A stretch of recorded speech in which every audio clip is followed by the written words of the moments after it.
السلام علیکم۔ سید عبد المجید ندیم چینل میں آپ سب دوستوں کو خوش آمدید۔ آئیے ہم سنتے ہیں حضرت علامہ سید عبد المجید ندیم شاہ صاحب کو۔ حمدا کثیرا کما امر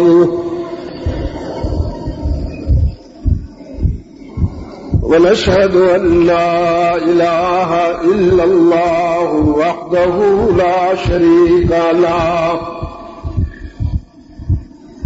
في الخلق والامر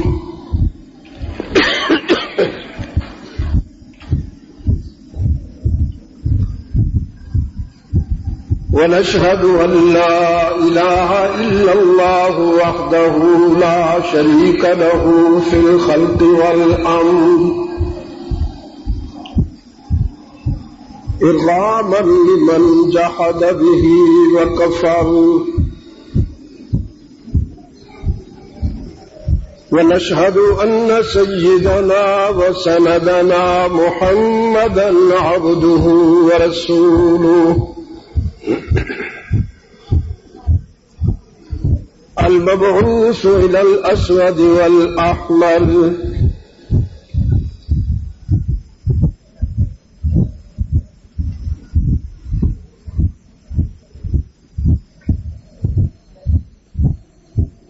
لتتميم مكارم الأخلاق لا يخلق نبي ولا رسول بعده ولا أمة بعد أمته ولا شريعة بعد شريعته ولا كتاب بعد كتابه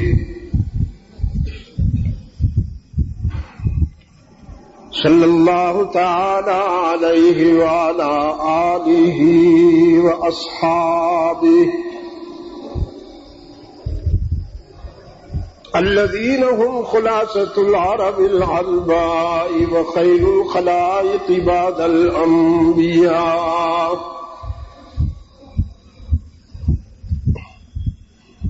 وهم كالنجوم في السماء للاهتداء والاقتداء وهم مفاتيح الرحمة ومصابيح الغرر أعوذ بالله من الشيطان الرجيم بسم الله الرحمن الرحيم ظهر الفساد في البر والبحر بما كسبت أيدي الناس ليذيقهم بعض الذي عملوا لعلهم يرجعون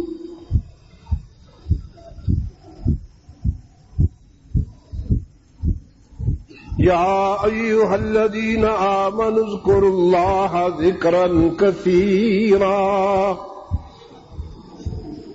وسبحوه بكرة وأصيلا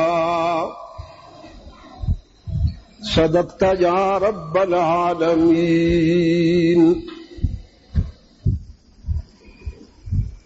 وقال صاحب القرآن صلى الله عليه وسلم إن الله يرفع بهذا الكتاب أقواما ويضع به آخرين وصدق رسولك النبي الأمي الكريم ونحن على ذلك لمن الشاهدين والشاكرين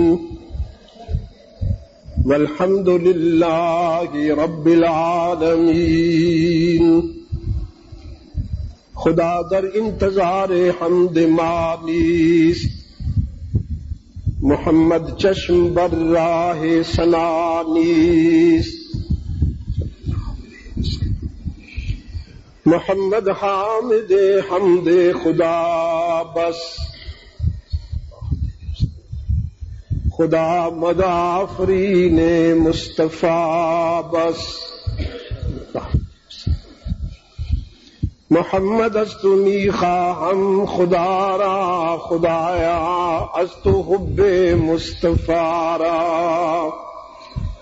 اللهم صل على محمد وعلى آل محمد كما صليت على إبراهيم وعلى آل إبراهيم إنك حميد مجيد. اللهم بارك على محمد وعلى آل محمد كما باركت على إبراهيم وعلى آل إبراهيم إنك حميد مجيد.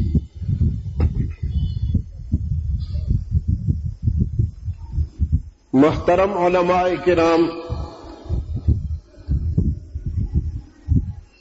میزبان عزیز مولانا عطاء الرحمان، دوستو عزیزو، آج 13 جولائی 2008 عیسوی ہم یہاں جامعہ احیاء العلوم سعید آباد کراچی پاکستان میں اس ادارہ کے جلسہ تقسیم اسناد میں دعوت و تبلیغ کی نسبت سے جمع ہیں، اور حسب معمول ادارہ کے اس فکری اور نظریاتی پروگرام کی آخری نشست میں آپ سے دنیاوی زندگی کے سفر میں ایک بار پھر ملاقات کا شرف حاصل ہو رہا ہے. اس کے لیے میں اپنے ان تمام عزیزوں کے لیے دعا گو اور شکر گزار ہوں جو اس ملاقات کا ذریعہ بنے ہیں. سب سے زیادہ الفاظ سے کہیں آگے رب العزت کا شکر گزار ہوں جس نے مجھے اس قابل رکھا کہ میں آپ سے ایک بار پھر کچھ باتیں کر سکوں.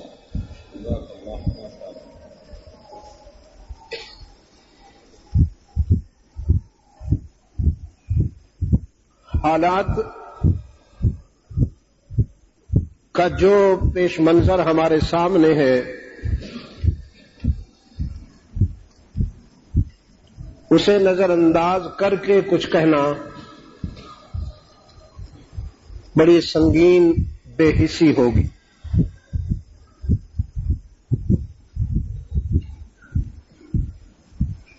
میں حالات کی سنگینی کا پرتو آپ کے چہروں پر بھی محسوس کر رہا ہوں. تقریباً جہاں بھی جاتا ہوں ایک جیسی کیفیت ہے.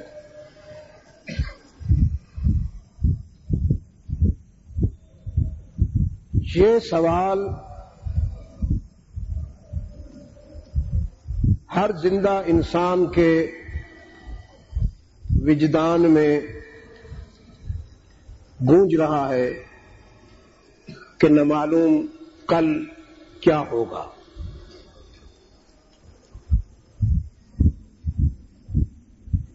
اضطراب بھی ہے، بے چینی بھی ہے، تشویش بھی ہے، لیکن جو خوفناک بات ہے وہ یہ ہے کہ ابھی تک من حیث القوم تبدیلی کے آثار نظر نہیں آ رہے.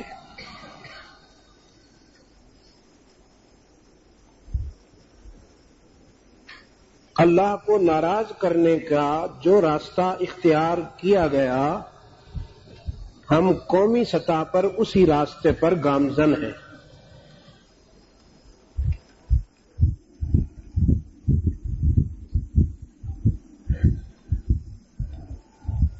کتاب اللہ کا جو حصہ میرے پیش نظر ہے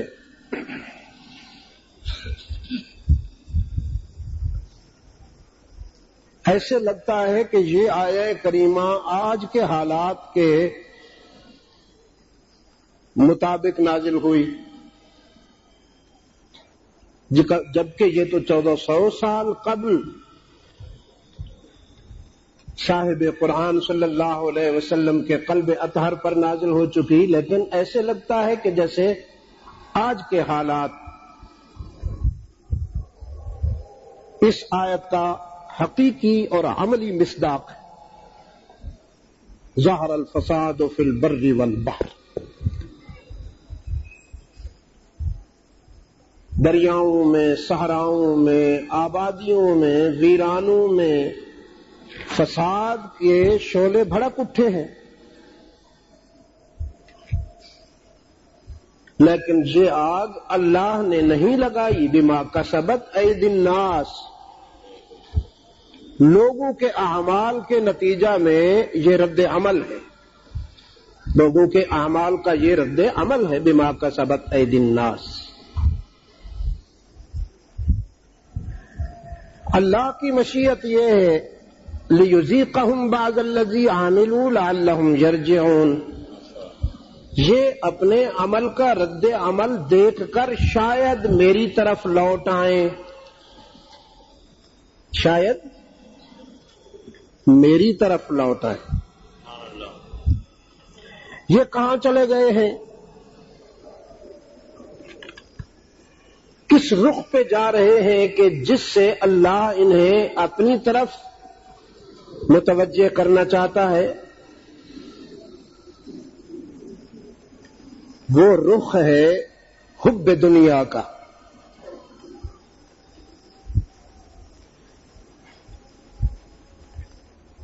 ایک ہے ضرورت دنیا اور ایک ہے محبت دنیا۔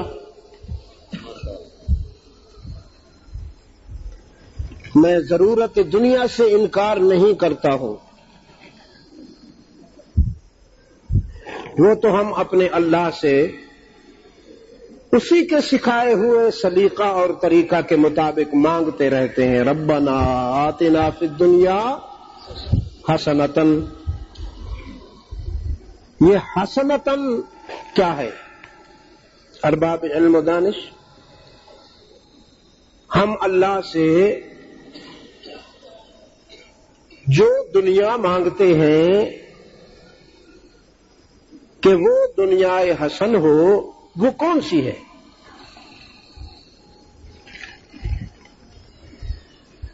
لوگوں کا خیال یہ ہے بہت بڑا بینک بیلنس ہو، بہت بڑی پراپرٹی ہو، جاگیریں ہوں،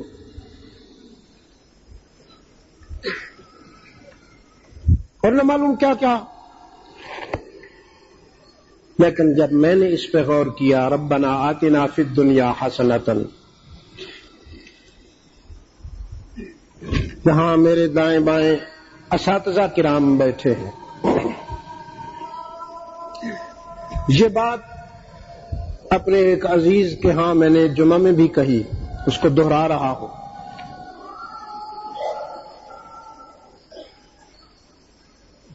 ربنا آتنا فی الدنیا حسنۃ پر جب میں نے غور کیا تو حسنۃ کا مفہوم میرے ضمیر میں یہ آیا کہ یا اللہ ہمیں وہ دنیا عطا فرما کہ جسے پا کر ہم تجھے نہ بھول جائیں۔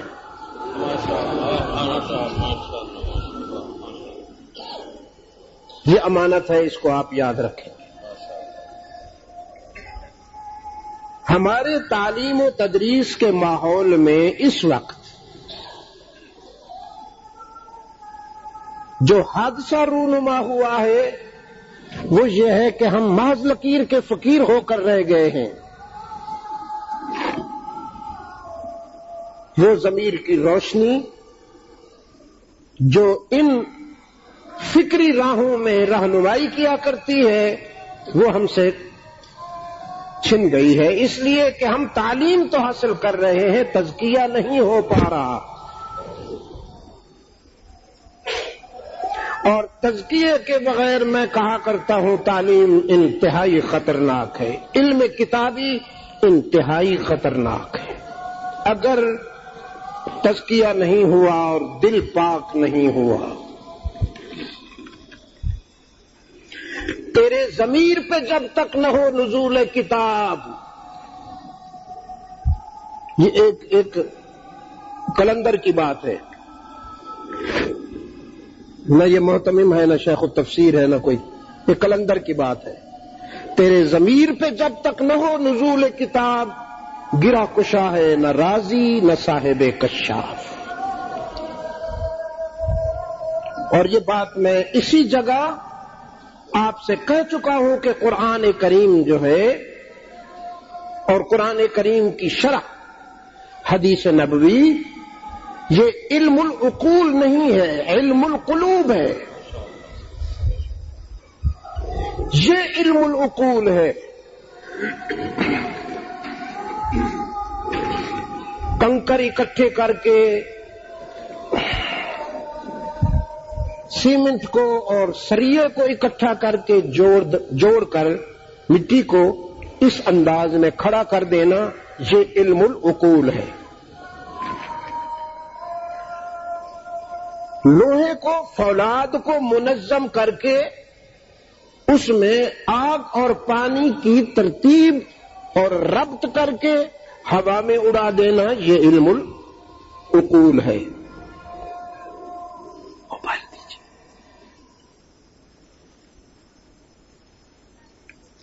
یہ چھوٹا سا آلہ بنا کر اس کو اس قابل بنا دینا کہ پوری دنیا کا اس سے رابطہ ہو جائے، یہ علم العقول ہے۔ سیٹلائٹ سسٹم لے آنا علم العقول ہے، کمپیوٹر علم العقول ہے، ٹرینیں بھاگ رہی ہیں، کاریں دوڑ رہی ہیں، یہ سب علم العقول ہے، برج بنائے جا رہے ہیں، یہ سب علم العقول ہے۔ لیکن ابو بکر، عمر، عثمان و علی، طلحہ و زبیر، سلمان و بلال، ابو ہریرہ، حسن و حسین، خالد بن ولید، عمرو بن عاص، سعد بن ابی وقاص، امام اعظم ابو حنیفہ، احمد بن حنبل، امام مالک، امام شافعی، رازی، غزالی، جنید، عبد القادر گیلانی، مجدد الفسانی، شاہ عبد الرحیم، شاہ ولی اللہ، شاہ اشرف علی، شاہ عبد العزیز، سید مدنی، شاہ اسماعیل شہید جیسے رش کے ملائکہ انسان تیار کرنا، یہ علم القلوب کے نتیجے میں ہے۔ سبحان اللہ، سبحان اللہ، ماشاء اللہ، ماشاء اللہ، سبحان اللہ، ماشاء اللہ۔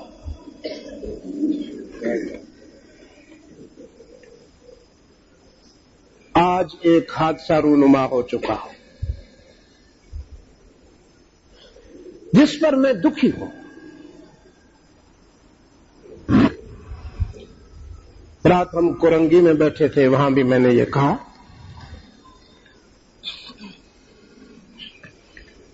کہ اس دور میں علماء کی جو تعداد ہے گزشتہ 14 صدیوں میں یہ تعداد مجھے نہیں نظر آتی۔ اتنی بڑی تعداد میں علماء میری تاریخ کے 1400 سالوں میں نہیں تھی۔ لیکن ناراض نہ ہوئیے گا، اس تاریخی کثرت کے باوجود علم و حکمت کا جتنا آج افلاس ہے گزشتہ 1400 سالوں میں مجھے نظر نہیں آتا۔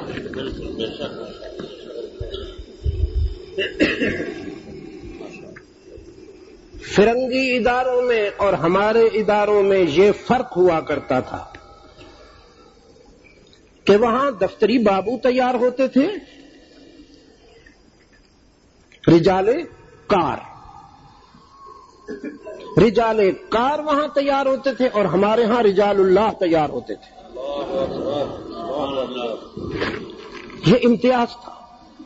یہ ان میں اور ہم میں فرق تھا. لیکن اب وہاں بھی رجال کار اور یہاں بھی رجال کار. مسجد کے مؤذن، مسجد کے پیش امام ایک مشین کی طرح، جو مشین کا فنکشن ہوتا ہے، عمل ہوتا ہے، اس طرح ہمارے اداروں سے تیار کردہ کھیپ وہ عمل کر رہی ہے.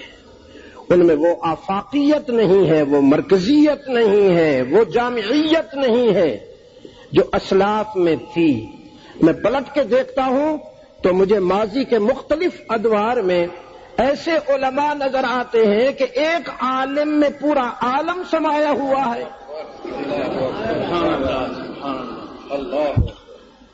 ایک عالم میں پورا عالم سمایا ہوا ہے.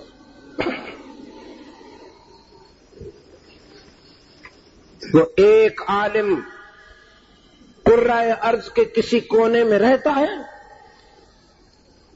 امت مسلمہ کا ہر فرد محسوس کرتا ہے کہ میرے سر پہ چھت موجود ہے.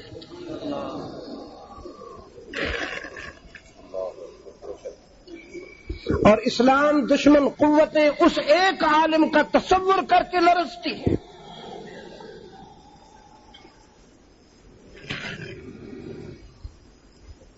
آج کتنی کتابیں ہم نے دی ہیں اپنے بچوں کو. ہمارے عزیز اللہ تعالیٰ اور عزت دے اور اللہ تعالیٰ ان سے خدمت لے اپنے دین کی. انہوں نے کوشش کی ہے آپ کی دلجوئی کرنے کی. یہ سب آپ کی دلجوئی کا اہتمام ہے. اہل خیر نے ان کے ساتھ تعاون کیا. اتنی کتابیں انہوں نے جمع کر کے آپ کو انہوں نے ہدیہ کی ہیں.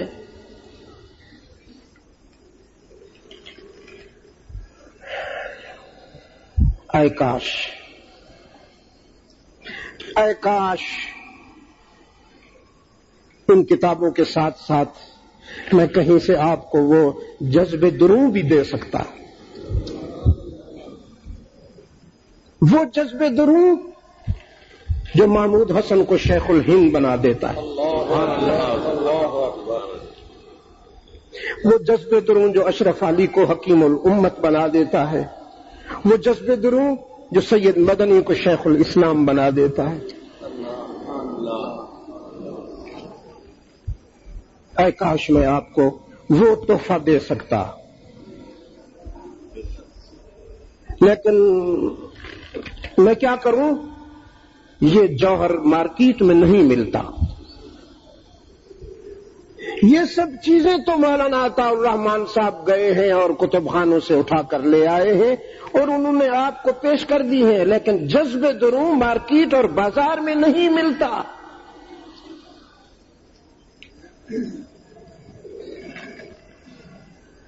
عطا اسلاف کا جذب دروں کر، دعائیہ اشعار ہیں اقبال کے. عطا اسلاف کا جذب دروں کر، شریک زمرہ لا یحزنوں کر. خرد کی گتھیاں سلجھا چکا میں، میرے مولا مجھے صاحب جنوں کر.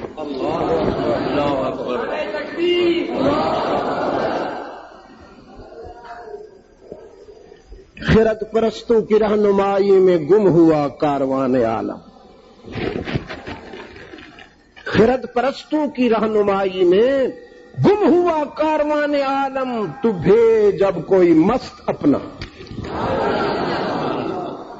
تو بھیج اب کوئی مست اپنا، بنے ہمارا امام ساقی.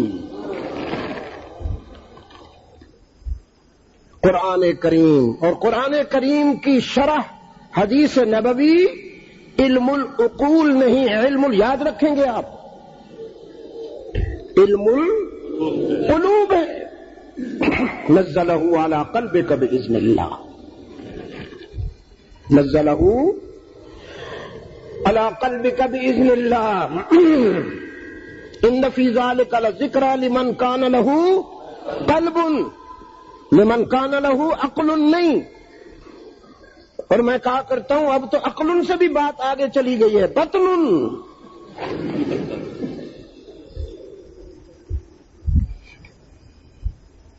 اس کی بہت ضرورت ہے۔ علماء کرام، میرے عزیز طلباء، میں ایک بار پھر کہتا ہوں، تکرار کی معذرت کرتے ہوئے کہ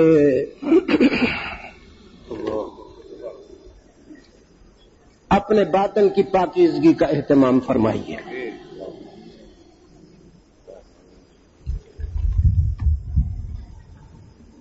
اور ایک بات عام دوستوں کے لیے بھی کہتا ہوں، یہ جو میرے حجاج کرام بیٹھے ہیں، یہ جو میرے صوفیاء کرام بیٹھے ہیں،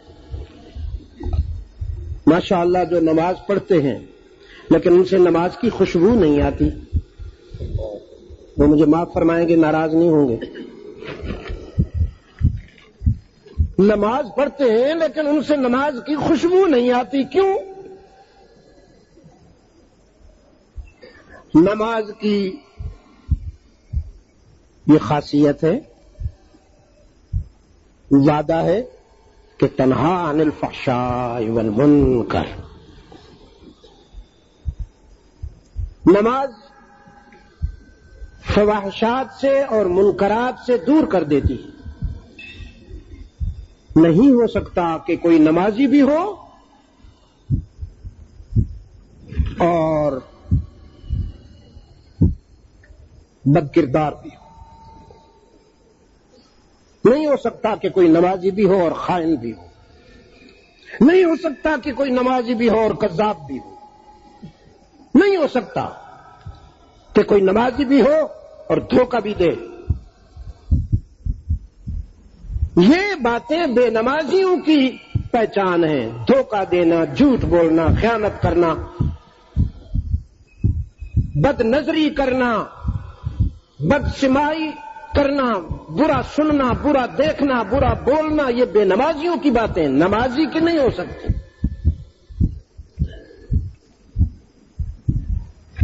لوگ حج پر بار بار جاتے ہیں، فخر کرتے ہیں میں نے جی 20 حج کیے ہیں،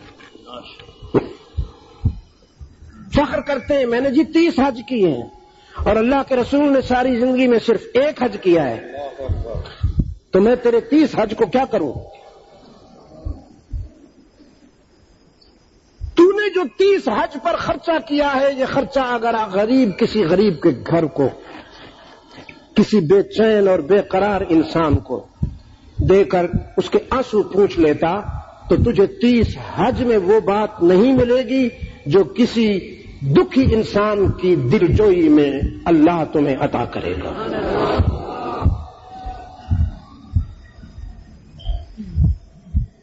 اللہ کے رسول صلی اللہ علیہ وسلم سے زیادہ کوئی متقی نہیں ہو سکتا۔ اللہ نے ایک حج فرض کیا ہے بس، باقی اگر کسی کے اندر صلاحیت ہے تو پھر وہ انسانی خدمت پر خرچ کرے، اسے اپنے پڑوس میں، اپنے محلے میں فاقہ کرنے والے بے لباس نوجوان بچیوں کو گھر میں لیے ہوئے، ان کے ہاتھ پیلے کرنے کی صلاحیت نہ رکھنے والے خاندانوں کو چھوڑ کر جو سال میں 2 مرتبہ حرمین شریفین بھاگ جاتے ہیں، اطلاع عرض ہے کہ کچھ نہیں ملے گا انہیں۔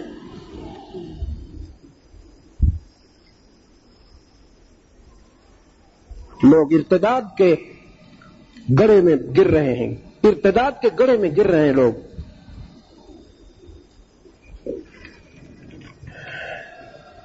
جن پریشان حال خاندانوں کو میں اور آپ نہیں سنبھالتے، باہر سے آ کر مشنریز، نان مسلم این جی اوز ان کو آ کر سنبھالتی ہیں، منہ میں لقمہ دیتی ہیں، پیٹ میں ان کے غذا ڈالتی ہیں اور دل سے ان کے ایمان چھینتی ہیں۔ افسوس کے ساتھ کہہ رہا ہوں کہ لاکھوں لوگ، لاکھوں مسلمان آپ کی بے توجہی کی نتیجہ میں مرتد ہو چکے ہیں۔ اور حاجی صاحب جب حج کر کے واپس آتے ہیں تو پہلے سے بھی زیادہ سینئر ہوتے ہیں. کسی نابینے کو جو کسی نے دھکا مارا اور وہ گر پڑا، نابینا کہتا ہے حاجی صاحب دیکھ کے چلا کرو، معذوروں کو پریشان نہ کیا کرو. وہ آدمی کہتا ہے اچھا میں دیکھ کے چلوں گا، پریشان تو نہیں کروں گا، لیکن تجھے کیسے پتا چلا کہ میں حاجی ہوں؟ تو نابینا ہے. وہ کہنے لگا یہ کام حاجیوں کا ہے، جو معذوروں کو بھی چین سے نہیں رہنے دیتے، یہ کام انہیں کا ہے. میں ان تیرے درجنوں حج اور عمرے کو کیا کروں؟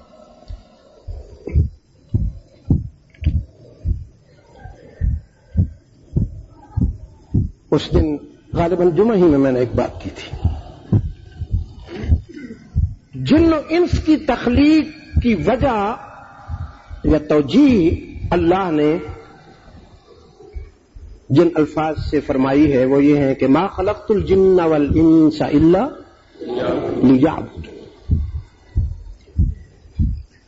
لیعبدون. ہم نے جن و انس کو اپنی عبادت کے لیے بنایا ہے. ایک اور جگہ فرمایا ان کنتم تحبون اللہ فاتبعونی، اگر تم اللہ سے محبت کرتے ہو تو میری اتباع کرو. تخلیق ہوئی ہے عبادت کے لیے. کہا جا رہا ہے ان کنتم تحبون اللہ، اگر تم اللہ سے محبت، یہ کیوں نہیں فرمایا کہ ان کنتم تعبدون اللہ؟ اگر تم اللہ کی عبادت کرنا چاہتے ہو تو میری اتباع کرو. اگر یہ کہا جاتا تو بالکل صحیح تھا. الفاظ میں تطبیق بھی تھی، ما خلقت الجن والانس الا لیعبدون ان کنتم تعبدون اللہ فاتبعونی، تطبیق بھی تھی. لیکن یہاں ارشاد ہوا ان کنتم تحبون اللہ. تو عبادت اور محبت بہت توجہ سے سنیں گے. آج میں بالکل روایتی انداز سے ہٹ کر آپ کو کچھ دینا چاہتا ہوں. پتہ نہیں پھر ملاقات ہوگی زندگی میں کہ نہیں. اللہ آپ کو سلامت رکھے. میں تو سفر تمام کر کے بیٹھا ہوں،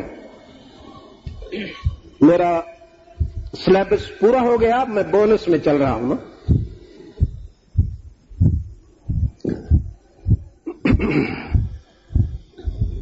عبادت اور محبت میں کیا ربط ہے؟ الا لیعبدون ان کنتم تحبون اللہ، اس میں ربط کیا ہے؟ ربط یہ ہے کہ محبت کے بغیر عبادت کی کوئی قیمت نہیں. جس عبادت میں محبت کی روح نہیں، یعنی میں اس کو دوسرے الفاظ میں عرض کروں گا کہ عبادت جسم ہے، محبت روح ہے. عبادت جسم ہے، محبت روح ہے. تو جس طرح روح کے بغیر جسم ناکارہ ہوتا ہے، آپ اسے اٹھا کر قبرستان پھینک آتے ہیں، اسی طرح محبت کے بغیر سجدے، قیام، رکوع سب ناکارہ ہے. سبحان اللہ سبحان اللہ. اقبال نے کہا شوق تیرا اگر نہیں میری نماز کا امام، شوق تیرا اگر نہیں میری نماز کا امام، میرا قیام بھی حجاب، میرا سجود بھی حجاب. اگر میری عبادت میں تیری محبت اور تیرا عشق امامت نہیں کرے گا تو پھر میرا قیام بھی اندھیرا ہے، میرے سجدے بھی اندھیرے ہیں، میرا سارا عمل بے نور ہے. میرے قیام، میرے رکوع اور میرے سجدوں میں نور اس وقت آئے گا جب میری عبادت میں تیری محبت کی روح کار فرما ہوگی.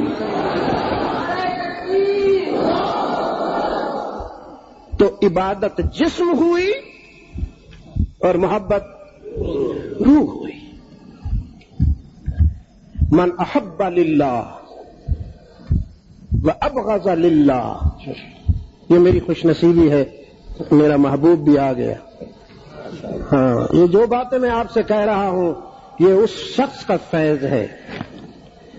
باقی سارا نصاب میں ادھر ادھر سے پڑھ کے حاضر ہوا. پھر حضرت بنوری نور اللہ مرقدہ کہ ہاں میں نے قرآن کریم کی تفسیر میں تخصص کیا اور وقت گزارا، اس کا فیض ہے یہ سب. اور حضرت بنوری رحمت اللہ تعالی علیہ قرآن کریم میں فنا تھے، فنا فی القرآن شخص تھا وہ.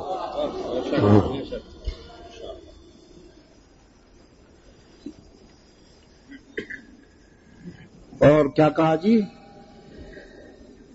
فرمایا تیرا امام بے حضور، تیری نماز بے سرور. کہ جائے کہ عشق ہمارا امام بنے، ہم نے جو امام رکھا ہے وہ بھی بے حضور ہے، ہم بھی بے سرور ہے. امام اپنی تنخواہ کے لیے نماز پڑھا رہا ہے، اللہ کی محبت میں کم. الا ماشاء اللہ، میں انکار نہیں کرتا ہوں. اور کمیٹی کے جو ارکان ہیں وہ امام صاحب کو یوں دیکھتے ہیں جیسے کسائی بکرے کو دیکھتا ہے.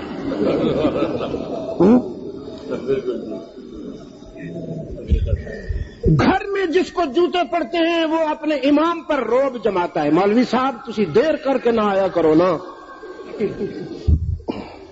خود چاہے وہ ہفتے کے بعد مسجد میں آئے.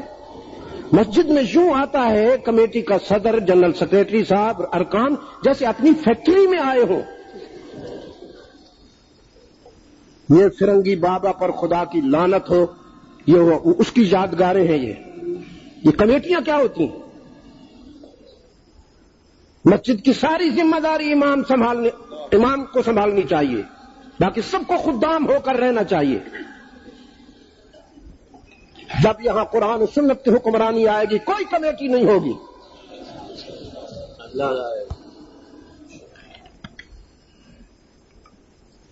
میں نے آپ کو سنایا نا کہ مولوی صاحب کی عادت تھی وہ عشاء کی نماز میں وہ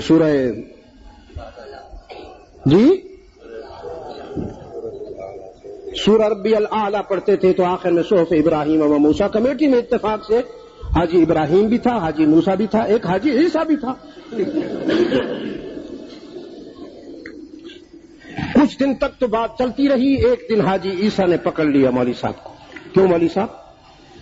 یہ حاجی ابراہیم اور حاجی موسیٰ جو ہیں یہ آپ کو کوئی خاص رقم دیتے ہیں، میں نہیں دیتا. ان کا نام عشاء کی نماز میں ہر دوسرے تیسرے دن لیے کھڑے ہوتے ہو، میرا کبھی نام نہیں لیا تم نے.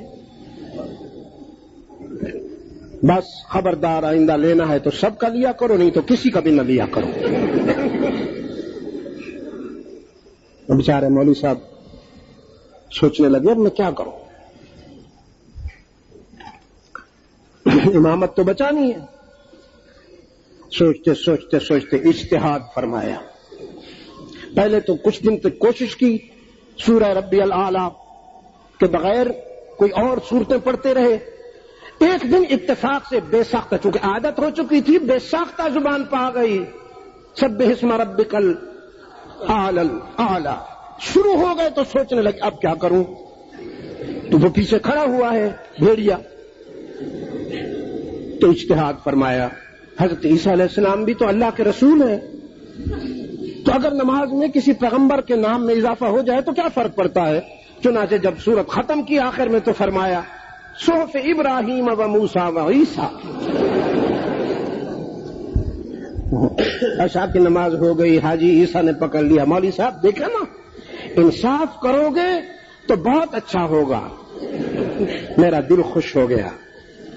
آپ بہت منصف مزاج امام صاحب ہیں، بس ایسے ہی کیا کرو، لیا کرو تو سب کا نام لیا کرو، نہیں تو کسی ایک کا نہیں.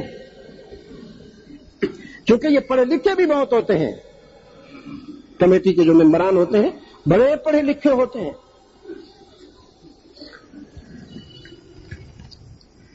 تو اقبال کہتا ہے تیرا امام بے حضور تیری نماز بے سرور، ایسے امام سے گزر ایسی نماز سے گزر.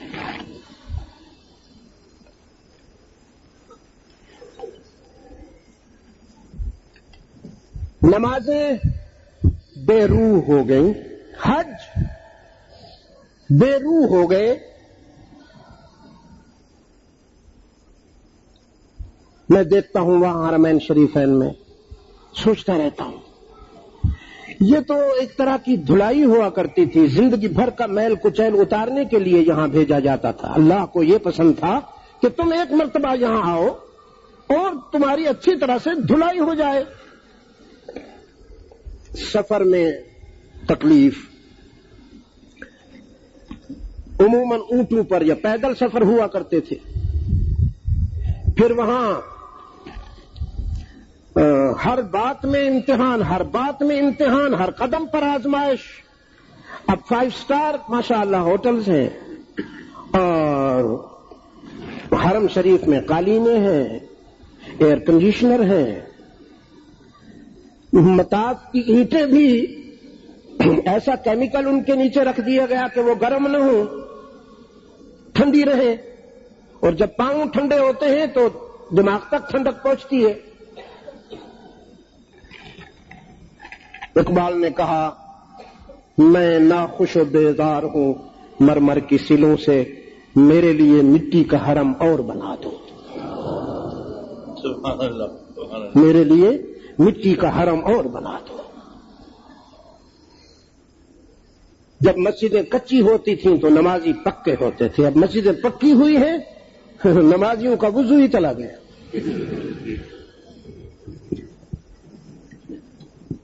حب دنیا، ضرورت دنیا سے انکار نہیں کر رہا ہوں، محبت دنیا عذاب ہے.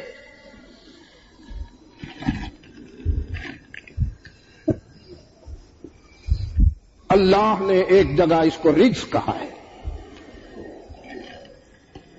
میرے عزیز طلبہ یاد رکھیں، حب دنیا کو رجس کہا ہے اللہ نے. اور آپ رجس جانتے ہیں نا، 4 غلیظ اور ناپاک چیزوں کو قرآن نے جمع کر کے رجس کا سٹمپ لگایا کہ یہ رجس ہے. خمر، میسر، انصاب، ازلام، انما الخمر والمیسر والانصاب والازلام رجس. یہ 4 ناپسندیدہ چیزیں جمع کر کے ان کے اوپر مور لگائی رجس کی کہ یہ رجس ہے. بجائے خود خمر بہت بڑا رجس ہے، میسر بذات خود بہت بڑا رجس ہے، انصاب بہت بڑا رجس ہے، ازلام اپنی جگہ رجس ہے، لیکن ان 4 کو جمع کرنے کے بعد مور لگائی رجس.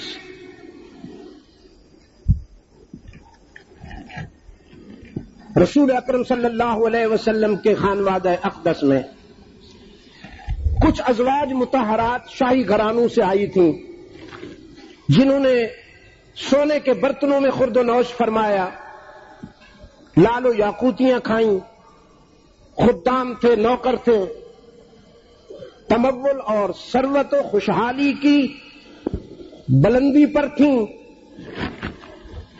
حالات نے ایسا پلٹا کھایا کہ ثروت و خوشحالی کی بلندی سے فقر کی بلندی پر چلی گئی. سونے اور چاندی کے برتنوں کے بجائے مٹی کے برتنوں میں کھانا، اور وہ بھی نانے جویں پراٹھے نہیں. فاقوں کے بعد 2 دن 3 دن کے فاقے کے بعد جو کی روٹی بقدر زیست.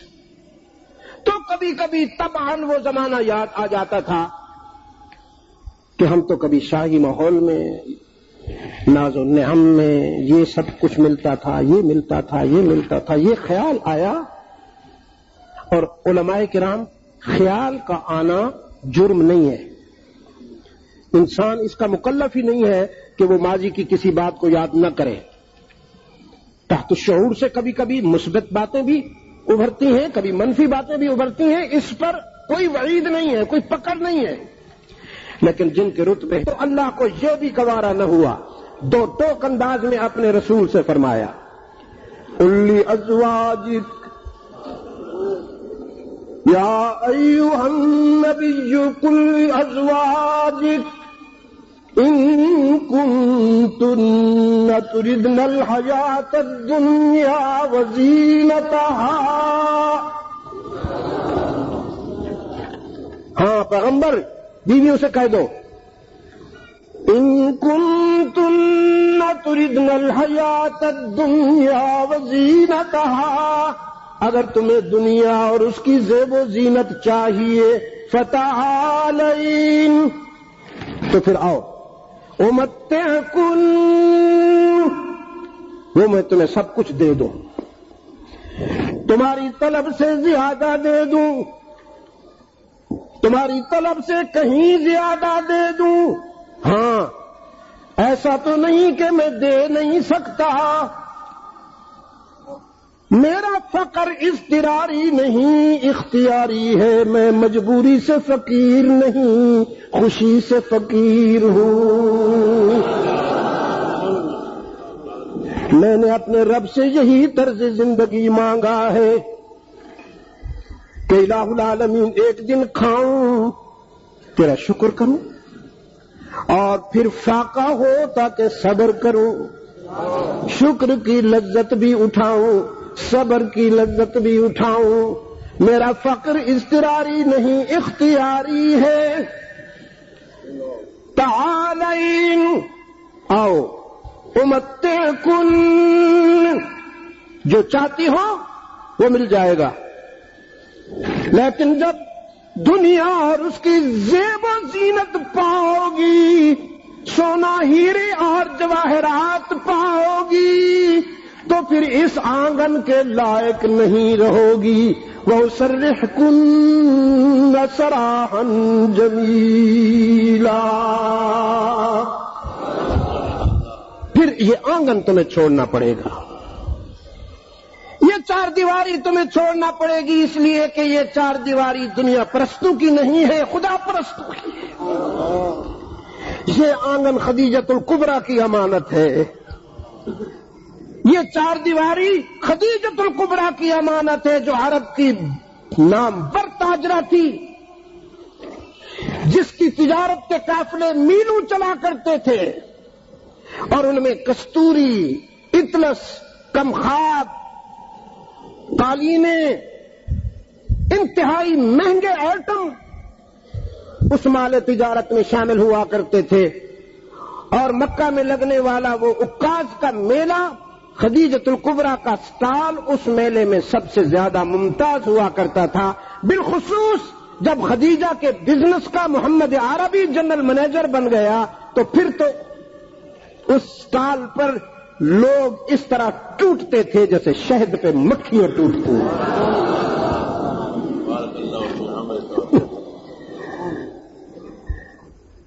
شاید خریداری کے لیے نہیں، خریداری کے لیے نہیں، بلکہ دینے والے کے حسن و جمال کا نظارہ کرنے کے لیے۔ کچھ مسیحا اتنے بیمار ہوتے ہیں کہ ان کے قرب حاصل کرنے کے لیے لوگوں کو بیمار ہونے کا شوق ستائے رہتا ہے، تو لطف اٹھائیں لب جانا کی مسیحائی کا، لوگ اس شوق میں بیمار ہوئے جاتے ہیں۔ حضرت مجدد الفسانی رحمت اللہ تعالی علیہ کو جب جیل میں ڈال دیا گیا اور جیل میں حضرت مجدد رحمت اللہ علیہ کی محفل لگنا شروع ہوئی، اس محفل کی کشش کے جب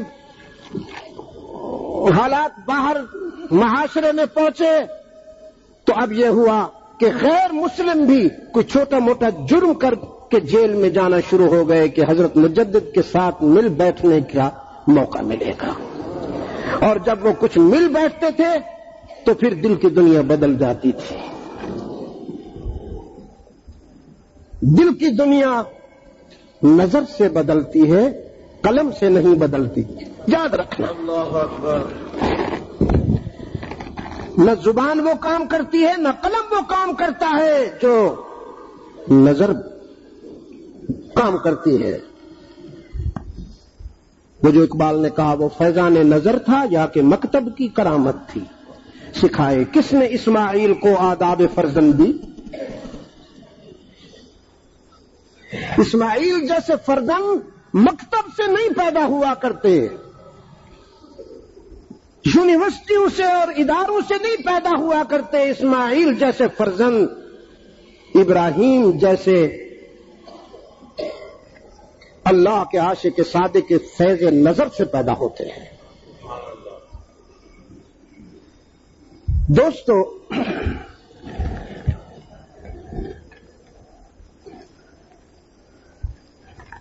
لیکن جب یہی خدیجہ الکبریٰ رضی اللہ تعالی عنہا جنہیں وراثت میں ملی تھی تجارت اور خوشحالی،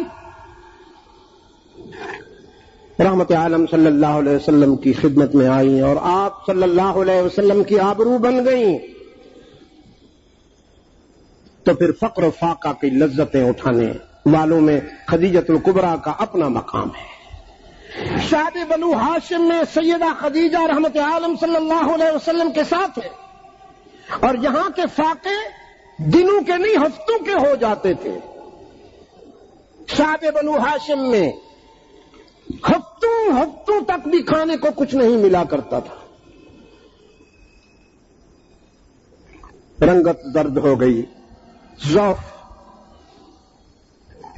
جھلکنے لگا تو رحمت عالم قریب آئے، فرمایا خدیجہ مجھے افسوس ہے میری وجہ سے تمہیں بھی یہ دن دیکھنے پڑے، تم تو ناز و نعم کی پروردہ ہو۔ سیدہ خدیجہ رضی اللہ تعالی عنہا نے عرض کیا نہیں اللہ کے رسول، اللہ گواہ ہے میں ان دنوں کو یاد کر کے تنہائی میں بیٹھ کر رویا کرتی ہوں جب مجھے ناز و نعم تو میسر تھا، انواع و اقسام کے کھانے میسر تھے، بظاہر بڑی خوشحالی اور تمول و ثروت کے حالات تھے، لیکن آپ کا قرب میسر نہ تھا۔ میں تنہائی میں بیٹھ کر ان لمحوں پر افسوس کرتی ہوں، اے کاش مجھے ان میں سے کوئی ایک بھی لمحہ نہ ملتا خوشحالی کا اور تمول و ثروت کا، میری ساری زندگی اسی فقر و فاقہ میں گزرتی، لیکن آپ کے قدموں میں گزرتی،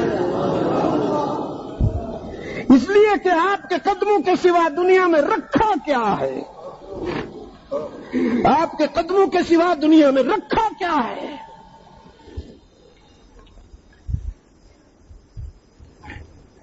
اسی موضوع پر میں گزشتہ سال اگست میں ہی زاہدان میں بات کر رہا تھا۔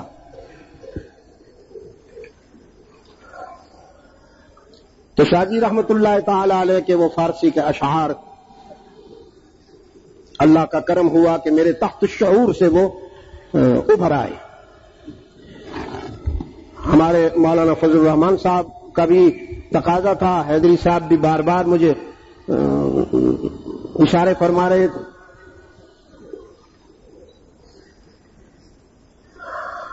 اور آپ فارسی سمجھیں گے نہیں، آپ تو بعض اردو کی اصطلاحات میں بھی امتحان میں پڑ جاتے ہیں۔ علماء کرام میری سمجھ میں یہ نہیں آیا کہ انگریزی کو تو قبول کر لیا گیا ہے، فارسی بیچاری کو خانہ بدوش کر دیا گیا، نکال دیا گیا، کیا فارسی انگریزی سے بھی زیادہ کمزور تھی؟ یہ ایک سوال ہے بس، جبکہ میرے شاندار ماضی کا نصف حصہ فارسی زبان میں پڑا ہوا ہے۔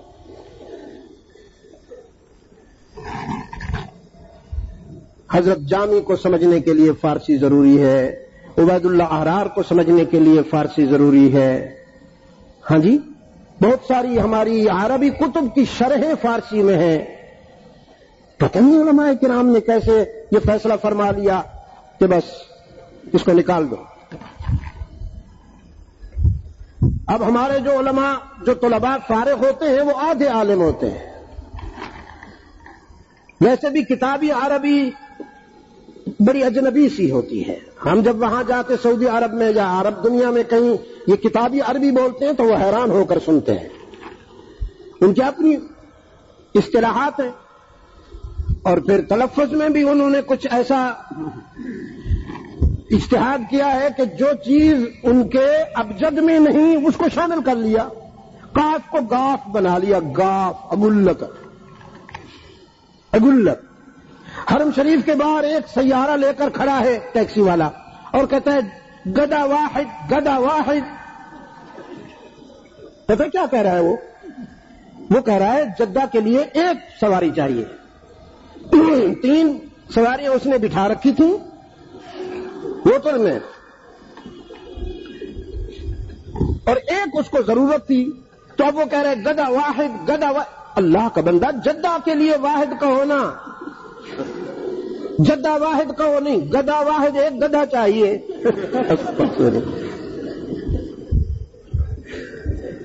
اللہ راجعون۔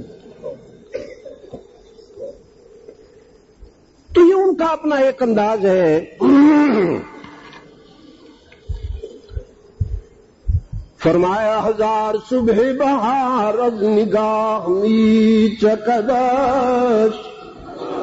یہ جو اصحاب صفہ میں بیٹھے ہوتے تھے نا درویش، ان میں سیدنا ابو ہریرہ بھی ہوا کرتے تھے رضی اللہ تعالی عنہم۔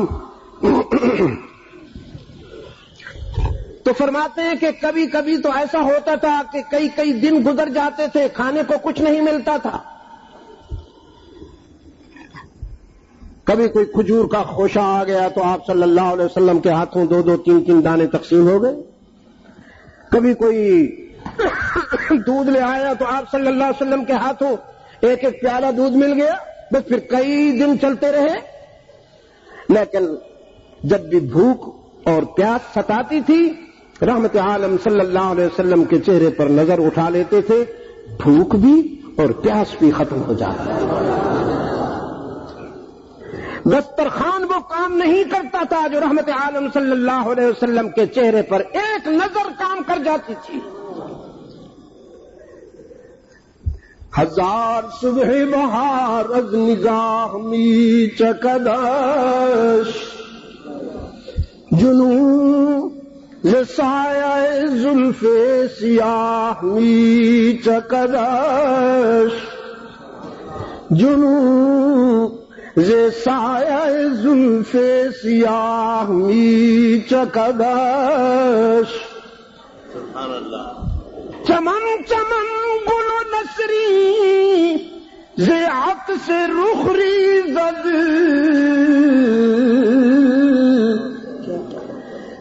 چمن چمن گل و نسری ز عطس رخری زد، سبد سبد گل خنداں ز راہ می چکدش، سبد سبد گل خنداں ز راہ می چکدش، بپیشگاہ جمالش جلال سر بسجود،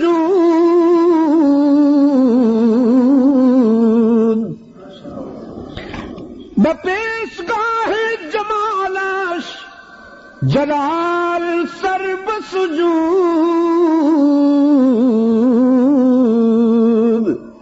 میرے محبوب کی کلندری کے حضور سکندری بھی سرنگوں نظر آتی ہے۔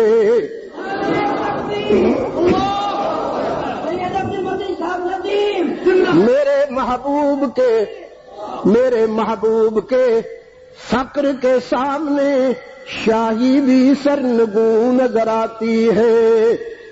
بپیشگاہ جمالش بپیشگاہ جمالش جلال سر بسجود، چه خنداؤ چه تبسم کہ جاہ می چکدش۔ یہ فطری بات ہے کہ ہنسنے سے وقار مجروح ہوتا ہے، ہنسنے سے وقار مجروح ہوتا ہے، لیکن میرے آقا کے تبسم سے وقار میں اضافہ ہو جاتا ہے۔ ضحک تو نہیں، آپ کا آواز کے ساتھ ہنسنا تو کسی نے سنا ہی نہیں، اللہ ہمارے حال پہ رحم فرمائے. ہماری ہنسی تو پورے محلے کو پہنچتی ہے. رحمت عالم صلی اللہ علیہ وسلم بہت زیادہ خوشخبری میں بھی کسی اچھی خبر کو سن کر بھی صرف تبسم فرمایا کرتے تھے. بس چه خنداؤ چه تبسم کی جاہ می چکدش. ان کے تبسم سے بھی وقار ٹپکتا ہے، چمکتا ہے. صدافتاب بزیر گلیم می رخشد. جس کی خاک پر پڑی ہوئی گودڑی کے نیچے سینکڑوں آفتاب چمکتے ہیں.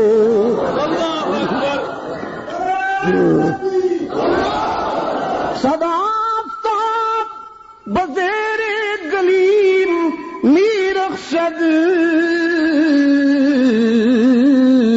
ز دل کے فقر چے گویم کے ماہ می چکدش. نظر کنید، یہاں تک لانے کے لیے آپ کو نظر کنید ببخت بلند بے وزنے.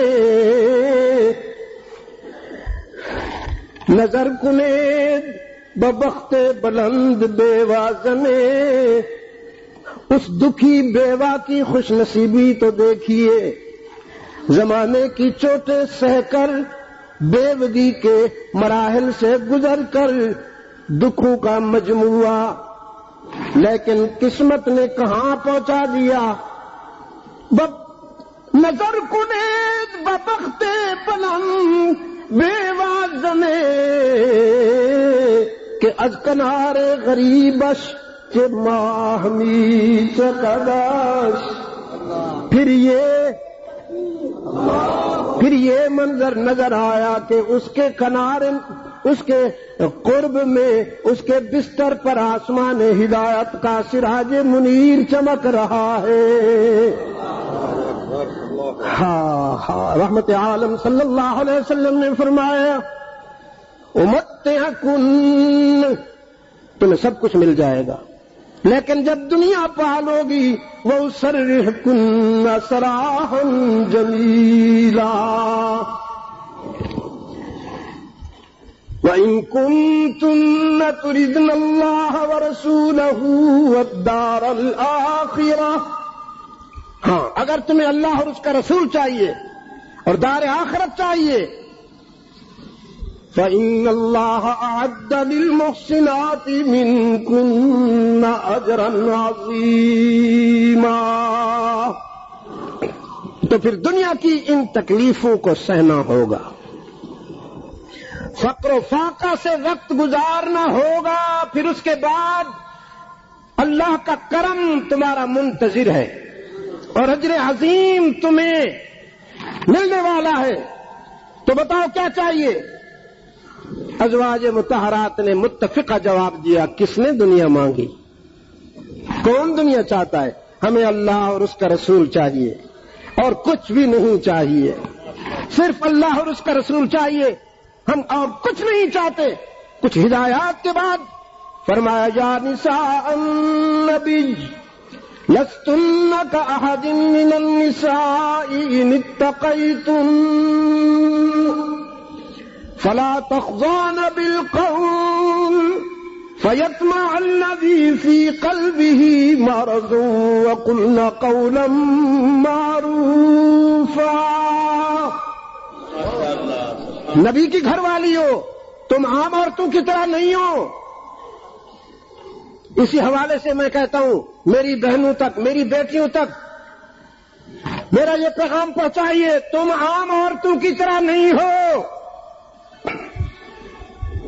تم Paris, new York, Frankfurt, Amsterdam اور ٹوکیو کے کلبز میں ناچنے والے غلاظت اور بدبو کے ڈھانچوں کی طرح نہیں ہو. تم بازاری جنس نہیں ہو، شمع محفل نہیں ہو، تم چراغ خانہ ہو، محمد عربی سے نسبت رکھتی ہو.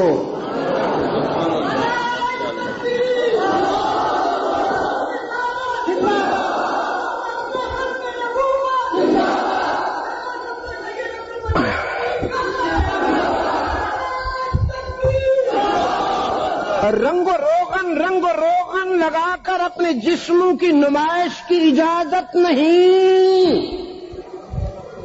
اگر اس کا نام روشن خیالی ہے تو کروڑوں لعنت ہو اس روشن خیالی پر.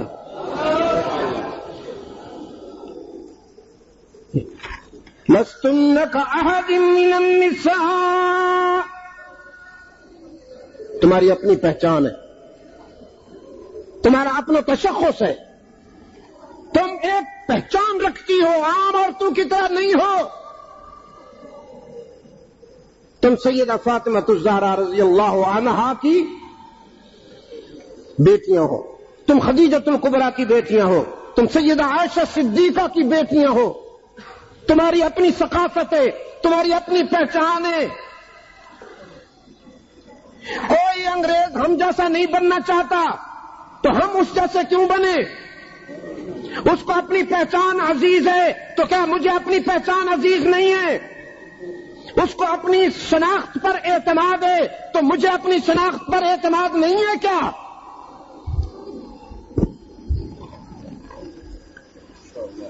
یا نساء النبی لستن کاحد من النساء ان اتقیتن فلا تخضعن بالقول فيطمع الذي في قلبه مرض. جسم کی نمائش تو دور کی بات، تمہیں تو اونچی آواز سے بے احتیاطی میں بولنے کی بھی اجازت نہیں. تمہاری آواز بھی مستور ہے، محجوب ہے. سبحان اللہ. بے احتیاطی سے اونچی آواز سے نہ بولا کرو. فَيَطْمَعَ الَّذِي فِي قَلْبِهِ مَرَضٌ، تاکہ کوئی دل کا بیمار اس بے احتیاطی سے غلط فائدہ نہ اٹھائے. وَقُلْنَ قَوْلًا مَّعْرُوفًا، مجہول گفتگو کی اجازت نہیں، معروف گفتگو کیا کرو. وَقَرْنَ فِي بُيُوتِكُنَّ، اپنے گھروں میں بیٹھو، تمہارا یہی میدان ہے. گھروں میں رہو، گھروں میں، میدان میں آنے کی بھی اجازت نہیں، بندوق اٹھا کر یا تلوار اٹھا کر. یہ تمہارے بیٹے کریں گے، یہ کام تمہارے بھائی کریں گے، یہ کام تمہارے باپ کریں گے، تمہیں اجازت نہیں ہے. گھر سے باہر نکلنے کی اجازت نہیں ہے. علماء کرام، سوچ کر بول رہا ہوں اور مجھے اپنے اس موقف پر اصرار کے ساتھ اطمینان بھی ہے. میری نجات اسی میں ہے کہ میں اس موقف پر ثابت قدمی کے ساتھ دنیا سے چلا جاؤں. عورت کو عسکری ذمہ داریاں نہیں دی گئیں، اور اگر کوئی عورت عسکری ذمہ داریاں حاصل کرنا چاہتی ہے تو وہ دین میں نقب لگا رہی ہے، وہ علماء پر عدم اعتماد کر رہی ہے.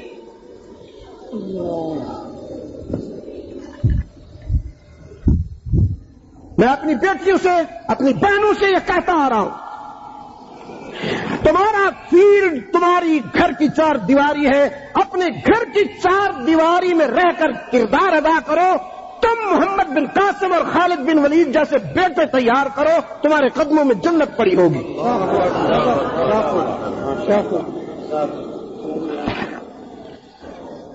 تمہارا فیلڈ تمہارے گھر کی چار دیواری ہے.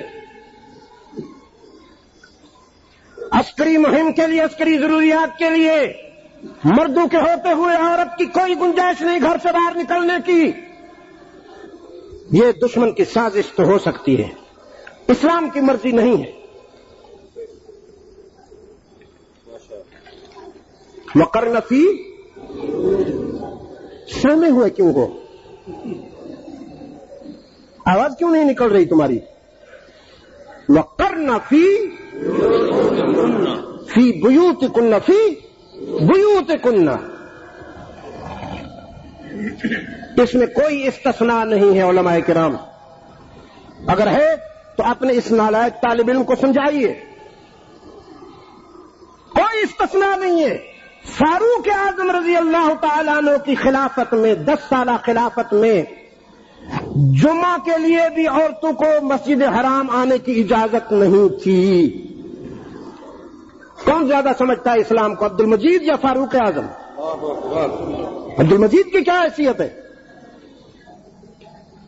عبد المجید تو ان کے غلاموں کے غلاموں کے غلاموں کے غلاموں کے غلاموں کے غلاموں کے غلاموں کے خاک پا کے ذروں سے بھی کوئی نسبت نہیں رکھتا. انہوں نے کہا عورت گھر سے باہر نکلے گی تو فتنہ ہوگا. ہر شخص منمانی کر رہا ہے، جس کا جی چاہتا ہے وہ اسی طرح چل پڑتا ہے اور پھر دین کو بھی پابند بنا دیتا ہے. بس میں جو کر رہا ہوں دین یہی کہتا ہے. واہ بھائیوا، تم ابو حنیفہ ہو. لوگ ابو حنیفہ کی تقلید اتنی آسانی سے نہیں کرتے، تم کیا بنوانا چاہتے ہو؟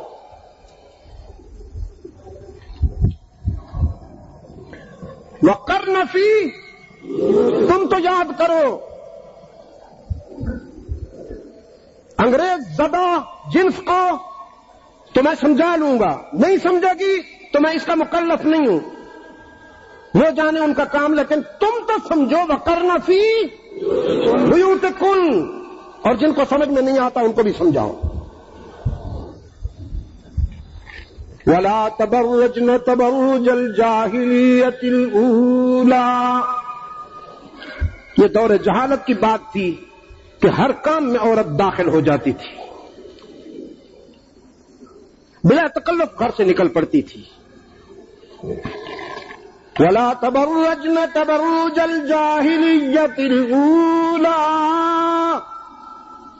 دور جہالت کی طرف نہ جاؤ، وہ چل بسا. اب تمہیں ہدایت کی صبح ملی ہے، اس سویرے سے، اس اجالے سے فائدہ اٹھاتے ہوئے روشنی کا سفر کرو. وحی کی روشنی، ارشادات نبوی کی تشریح کے ساتھ وحی کی ڈیفینیشن صاحب قرآن کرتا ہے. وَلَا تَبَرَّجْنَ تَبَرُّجَ الْجَاهِلِيَّةِ الْأُولَىٰ فَأَقِمْنَ الصَّلَاةَ وَآتِينَ الزَّكَاةَ وَأَطِعْنَ اللَّهَ وَرَسُولَهُ إِنَّمَا يُرِيدُ اللَّهُ لِيُذْهِبَ عَنكُمُ الرِّجْسَ أَهْلَ الْبَيْتِ. اتنی محنت یہاں تک پہنچانے کے لیے کی ہے میں نے. انما یرید اللہ لیذہب عنکم الرجس. یہ رجس کون سا تھا؟ یہ وہ تھا جو وہ کبھی کبھی شاہی زمانہ یاد آ جاتا تھا، وہ دنیا کی زیبائش و آرائش کے تصورات جو کبھی کبھی ذہن میں آ جاتے تھے.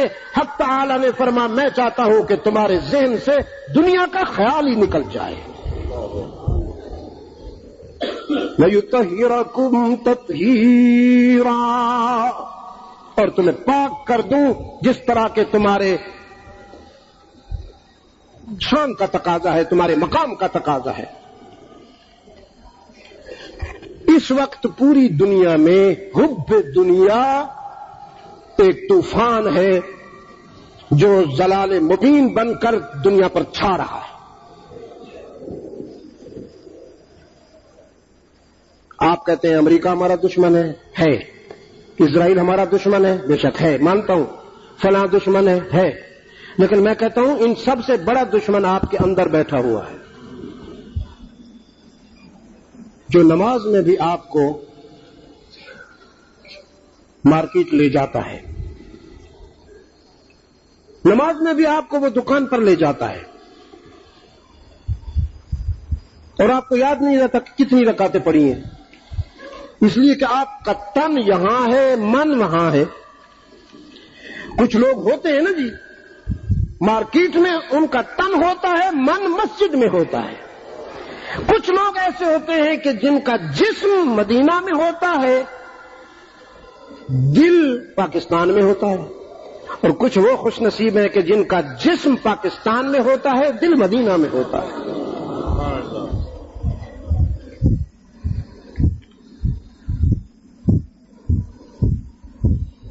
میں نے ایک خان صاحب کو دیکھا نماز کی نیت کر رہا تھا اور اس کو اطمینان نہیں ہوتا تھا کہ میں نے نیت ٹھیک کی ہے کہ نہیں کی ہے. ایک رکعت ہو چکی تھی, دوسری رکعت میں آ کے لاحق ہوا, شامل ہوا. نیت ما کرے گا سلو رکعت نماز عصر, نیت ما کرے گا سلو رکعت سلور رکعت نماز, نیت ما کرے گا سلور رکعت نماز عصر, سلور رکعت نماز عصر, نیت ما کرے گا سلور رکعت. ننڈی کوتل میں نا امام صاحب نے سلام پھیر دیا, یہ کھڑا ہوا ہے, نیت ما کرے گا سلور رکعت نماز عصر. تو خدا کا بندہ جی, دوسری رکعت بھی ہو گئی, قاعدہ اولا ہو گیا, اگلی 2 رکعتیں بھی پڑھی جا چکی, پھر قاعدہ ثانی بھی ہو گیا, نماز سے فراغت ہو گئی, تیری ابھی نیت ما کرے گا سلور رکعت پورا نہیں ہوا. کہتے جی اطمینان ہی نہیں ہوتا, مجھے یقین نہیں آتا کہ میں نے 4 رکعت کی نیت کی ہے, اس لیے میں یقین کے لیے بار بار کہتا ہوں نیت ما کرے گا سلور رکعت نماز عصر. یہ اس لیے حادثات ہو رہے ہیں, یہ روحانی حادثات اس لیے ہو رہے ہیں کہ دل میں ہمارے دنیا بسی ہوئی ہے. علماء کرام, اللہ آپ کو عشق و مستی کی زندگی عطا فرمائے, اللہ آپ کو عشق و مستی کی زندگی عطا فرمائے اور اپنے اسلاف کے ساتھ عملی نسبت عطا فرمائے. میں نے بہت باتیں کرنی, اسی پر اکتفا کرتا ہوں اور دعا کرتا ہوں اللہ اس ادارے کو ترقی فروغ عطا فرمائے. یہ جو دیوار ہے یہ سیدھی چلی جائے, یہ سیدھی, اس کو بھی ہٹانا پڑے مولانا کو اور اس کو بھی ہٹانا پڑے. کیوں بھائی, اب درود سن رہے ہو کہ نہیں سن رہے ہو, یا دل میں بھی اتر رہا ہے, دل میں اتر رہا ہے کہ نہیں؟ ہاں, یہ دیوار سیدھی چلی جائے, وہ جہاں تک دیوار گئی ہے, پھر اس دیوار کے ساتھ یہ سلسلہ دوبارہ شروع. کوئی بات نہیں, اس کو آپ توڑ دیں, اس کو توڑ دیں. تعمیر کے لیے توڑ پھوڑ کرنا پڑتی ہے, پھر وہاں سے آپ شروع کریں گے اور اس کو یہاں لائیں گے, ادھر وہ باہر والا جو حصہ ہے جہاں تک آپ کی حدود ہے یہ سارا ہٹ جائے گا. پھر ہم یہاں مل بیٹھیں گے. پتہ نہیں عبد المجید زندہ ہوگا, اور اگر زندہ نہ ہوگا تو ہمیں بھی یاد کر لینا چمن میں جب بہار آئے. بسم اللہ الرحمن الرحیم. اللہم صلی علی محمد النبی الامی وعلی آلہ وبارک وسلم. ہاں کیا دینا چاہتے تھے؟ ہاں یہ ایک خارج طور پر کھڑا تھا میں, اللہ نے پہنچا دیا, اور کچھ وہاں ایک عشق اور مستی کا اور کیفیت اللہ نے نصیب فرمائی. میں نے کہا کہ میری تاریخ غاروں سے گزر رہی ہے, شروع سے اصحاب کہف سے لے کر غار ثور تک, اور یہاں سے لے کر اب بھی کچھ عشاق غاروں میں ہے. تو یا اللہ کل کے طاغوت کو جس طرح تو نے رسوا کیا اور اپنے محبوب کی حفاظت فرمائی, آج کے طاغوت کو بھی رسوا کر اور رحمت عالم کے غلاموں کی حفاظت فرما. میرے اللہ کی رحمت پر قربان جاؤں, کتنا رحیم ہے, کتنا کریم ہے, ابھی تک حفاظت کر رکھی ہے. اور وہ اس عشق و مستی میں مجھے پتہ نہیں ہے, ایک نعت بھی نکل گئی میری زبان سے. تو یہ میرے عزیز کچھ لائے ہیں, یہ آپ کو دعا کے بعد دے دیں گے, ان کے کپڑے نہ پھاڑ ڈالنا, آرام آرام سے.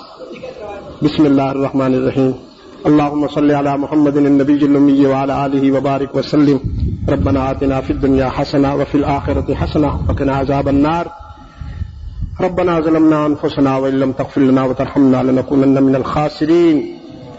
اللہم ثبتنا علی صراط المستقیم واحفظنا من كل بلاء الدنيا وعذاب الآخرة. حبب إلينا الإيمان وزينه في قلوبنا وكره إلينا الكفر والفسوق والعصيان واجعلنا من الراشدين. اللهم اجعلنا من الفائزين واجعلنا من المستغفرين بالأسحار واجعلنا من المخلصين واجعلنا من الذين لا خوف عليهم ولا هم يحزنون. یا الہ العالمین, عالم اسلام کی مدد فرما. مسلمان دنیا میں جہاں کہیں مظلوم ہیں, مجبور ہیں, ان کی دستگیری فرما. بالخصوص فلسطین, عراق, افغانستان, کشمیر, ہر جگہ مظلوموں کی مدد فرما. یا اللہ وطن عزیز پاکستان کی حفاظت فرما. اے اللہ وطن عزیز پاکستان کی حفاظت فرما. جو خطرات اس وقت ہمارے سروں پر منڈلا رہے ہیں تو اپنے کرم سے حفاظت فرما، فیصلے ہمارے اعمال کے مطابق نہیں، اپنے لطف و کرم کے مطابق فرما۔ تمام روحانی جسمانی بیماروں کو شفائے کاملہ عطا فرما۔ ہمارے ایک عزیز سعید انجم اسلام آباد میں پرانے ساتھی ہیں، ہمارے کارکن ہیں، بیمار ہیں، اللہ ان کو شفائے کاملہ عطا فرمائے۔ اور بھی کچھ باہر سے بیرونی ممالک سے احباب نے رابطہ کر کے دعا کے لیے کہا، اللہ ان سب کو شفائے کاملہ عطا فرمائے۔ یا رب العالمین ہمارے گناہوں کو معاف فرما، ہماری خطائیں معاف فرما، ہمیں اور ہماری نسلوں کو ہر فتنے سے محفوظ فرما، دینی مراکز دینی مدارس کو ترقی اور فروغ عطا فرما، پاکستان کو قرآن و سنت پر مبنی آئین اور دور خلافت راشدہ سے نسبت رکھنے والا عادلانہ طرز زندگی عطا فرما، اس کی حفاظت فرما۔ صلی اللہ تعالی علی خیر خلقہ محمد وبارک وسلم علیہ۔ مسافروں کی تکلیف نہ کیجیے، آپ کو بھی تکلیف ہوگی، موسم بہت گرم ہے، مجھے بھی امتحان میں نہ ڈالیے، جزاک اللہ خیر۔ ابھی آپ حضرت علامہ سید عبد المجید ندیم شاہ صاحب رحمۃ اللہ تعالی علیہ کو سماعت فرما رہے تھے۔ آپ سب دوستوں سے گزارش ہے کہ آپ ہمارے اس چینل کے ساتھ اسی طرح جڑے رہیں اور حضرت شاہ صاحب کے بیانات کو آگے بھی شیئر کرتے رہیں۔ آپ سب دوستوں کا بہت شکریہ۔ ملتے ہیں ایک نئی ویڈیو کے ساتھ، تب تک کے لیے اللہ حافظ۔ پاکستان پائندہ باد۔